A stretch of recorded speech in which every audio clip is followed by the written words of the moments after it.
اور اگر تم ان سے پوچھو کہ آسمانوں اور زمین کو کس نے پیدا کیا ہے تو کہہ دیں گے کہ ان کو غالب اور علم والے اللہ نے پیدا کیا ہے،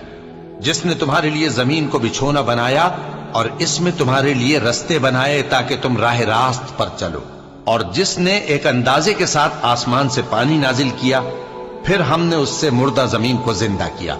اسی طرح تم زمین سے نکالے جاؤ گے۔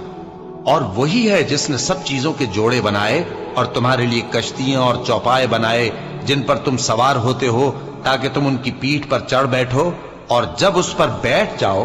پھر اپنے پروردگار کے احسان کو یاد کرو اور کہو کہ وہ ذات پاک ہے جس نے اس کو ہمارے زیر فرمان کر دیا اور ہم میں طاقت نہیں تھی کہ اس کو بس میں کر لیتے،